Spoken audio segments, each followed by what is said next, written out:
Hello guys, this is doctor Sangeeta and you are watching my channel Edu rocket.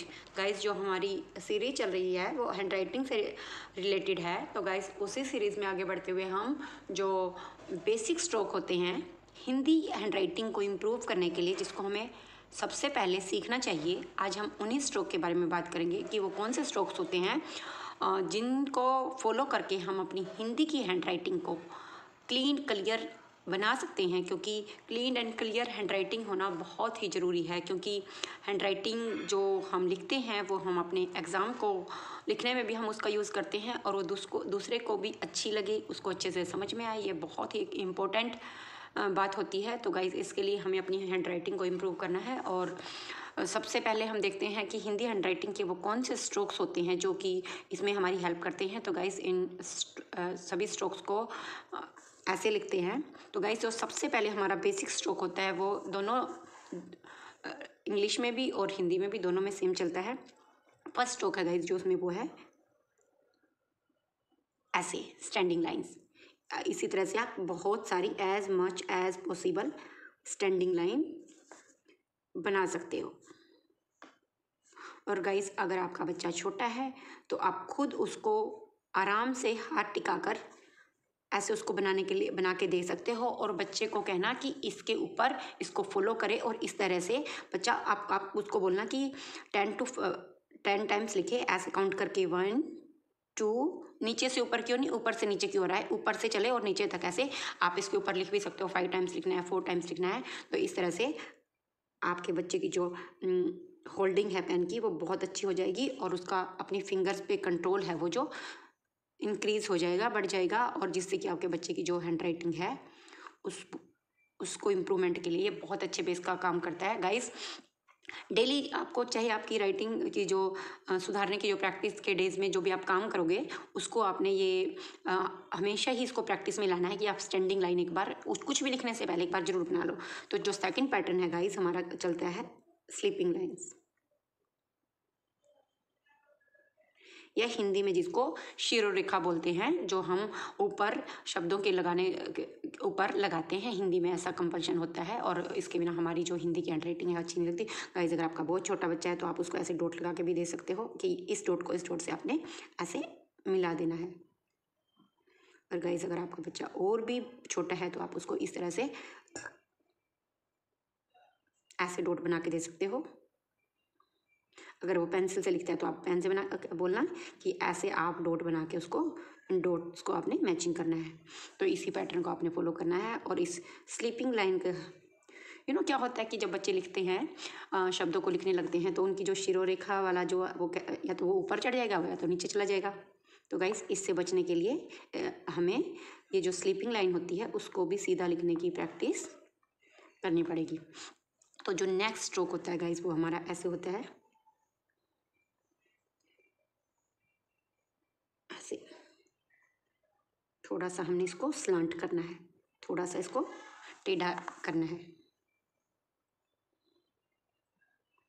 Guys, ये मेरे पास जो notebook है वो मेरे बच्चों की नोटबुक है और ये वाली नोटबुक है जिसमें एक साइड ऐसे लाइन लगी होती है और दूसरी साइड से पेज है जो प्लेन होता है, इसलिए इसमें मुझे थोड़ी सी मेरी जो लाइंस हैं वो दिखाई दे रही हैं। तो उनको ही फॉलो करते हुए मैं एवरी स्ट्रोक को सेम बनाने की ट्राई कर रही हूँ और आपने भी ऐसे ही करना है। स्लांटिंग के लिए आपको ये वाला पैटर्न भी फॉलो करना है, क्योंकि गाइज ऐसा इसलिए है क्योंकि बहुत सारे होते हैं जिनके हैंड राइटिंग का जो कर्व है वो राइट की तरफ ज़्यादा, और बहुत सारे जन ऐसे होते हैं जिनका हैंड राइटिंग का कर्व है वो राइट की तरफ जाता है। तो आपने इस बात को ध्यान में रखते हुए हम पहले से ही पता नहीं कौन सा स्टाइल बनने वाला आपके बच्चे की हैंड राइटिंग का, तो पर उसे जौन सा भी स्ट्रोक हो वो क्लियर हो, क्लीन हो, ये बहुत ही ज़्यादा ज़रूरी होता है। इसीलिए आपने इन स्ट्रोक्स को भी प्रैक्टिस करना है। ओके गाइस, जो नेक्स्ट हमारा स्ट्रोक है वो बहुत बच्चों को करने में बहुत मज़ा आता है। आपने उन बच्चों को ऐसे जिग जैग बनाने, छोटे बच्चे हैं तो ऐसे करके आप डॉट दे सकते हो। यहाँ से इस डॉट को मिलाना है आपने, यहाँ से इस डॉट को मिलाना है, फिर नेक्स्ट डॉट दोगे, फिर नेक्स्ट डॉट दोगे। तो इस तरह से आपके बच्चे को बहुत अच्छा जिग जैग बनाना आ जाएगा और वो इधर वाली लाइन भी उसकी अच्छी हो जाएगी और ऐसे नीचे वाला स्ट्रोक भी उसका अच्छा हो जाएगा और ऊपर जाने वाला स्लांटिंग वाला स्ट्रोक है वो भी अच्छा हो जाएगा। तो ये वाला जो पैटर्न है वो भी एक बहुत अच्छा हैंड राइटिंग इम्प्रूवमेंट में बेस का वर्क करता है। तो गाइस आप इस तरह से कर सकते हो। जो नेक्स्ट हमारा पैटर्न है वो है जो हमारा इंग्लिश का सी होता है, ये उसी की तरह होता है, लाइक दिस।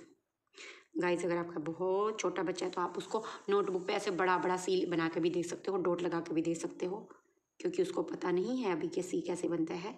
तो इस तरह से आप उसको डॉट बना के दो, बड़ा बड़ा बना के दो, और आपका बच्चा उसको उन डॉट्स पे लिख के ट्राई करेगा। ये जो हमारा बेस है, ये इतना बड़ा स्ट्रोक बेस बनाने के लिए होता है। जब हम हैंड राइटिंग लिखना सीख जाते हैं, एक्चुअली में जो होती है, मैं रिकमेंड करूँगी कि आप ना तो ज़्यादा स्मॉल हैंड राइटिंग लिखें, ना ज़्यादा लार्ज लिखें, इवन उसको मीडियम रखें, और मीडियम के लिए हमारा जो स्ट्रोक है वो ऐसे इतना इनफ होता है।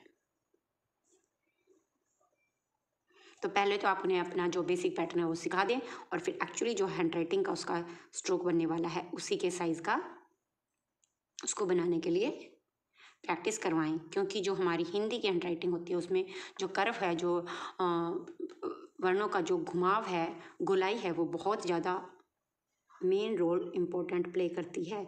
तो गाइस जो नेक्स्ट में हम ऐसे ही सी को ही उल्टा बनाने की कोशिश करते हैं। ये भी हमारे बहुत हिंदी की हैंड राइटिंग में बहुत ही काम आता है।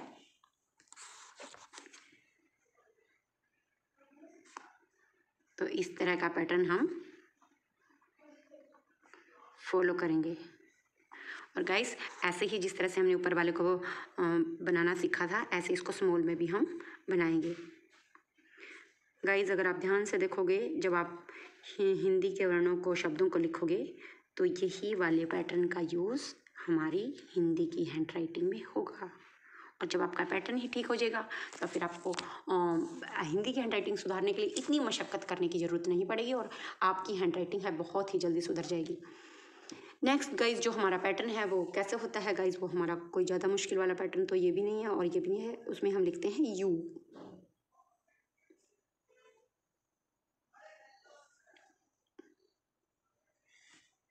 तो हमने गाइज इसी पैटर्न को फॉलो करना है। नेक्स्ट जो हमारा पैटर्न है गाइज इसी का अपोजिट है। उसमें हम ऊपर की ओर मुंह खुला होता था इसका, और इसमें हम नीचे की तरफ करेंगे। तो गाइज हमने इस पैटर्न को भी, गाइज जब भी आप शुरुआत में लिखते हैं, आपकी एज चाहे जो भी है, आप जिस भी स्टैंडर्ड में हो, डोंट वरी, पर स्टार्टिंग में जब आप अपनी हैंड राइटिंग को इम्प्रूव करने की ट्राई करते हो, प्रैक्टिस करने लगते हो, तो गाइज कभी भी जल्दी मत करना। उसकी अभी टेंशन मत लेना कि हमारी राइटिंग स्लो हो जाएगी, वो अपने आप फास्ट हो जाएगी। पर आपको पैटर्न सीखने में गलती नहीं करनी है, और उसके लिए आपको उसको टाइम देना पड़ेगा, उस पर प्रैक्टिस करनी पड़ेगी। गाइस कोई भी काम है वो बिना प्रैक्टिस के, मैं अपनी हर वीडियो में आपको ये बात ज़रूर कहती हूँ कि राइटिंग सुधारने का या सक्सेस का कोई भी इतना शॉर्टकट वाला फंडा नहीं होता है गाइस। उसके लिए आपको प्रैक्टिस करनी पड़ेगी, वो मस्ट है, उसके बिना कुछ नहीं होगा, और आपको ये करना ही पड़ेगा। तो गाइस इसी बात को ध्यान में रखते हुए आप रेगुलर प्रैक्टिस करना, और इन्हीं पैटर्न को फॉलो करते हुए आगे जो बहुत सारी वीडियोज़ बनाई हुई हैं, उन्हीं वर्णों को ध्यान में रखते हुए आप शब्दों को लिखना, और शब्दों के बाद आप लाइंस पे आ जाना, और लाइंस के बाद हम बात करेंगे पैराग्राफ की। और राइटिंग से रिलेटेड और भी कुछ जानने के लिए आप कमेंट कर सकते हो। If you like it then share and subscribe. Okay.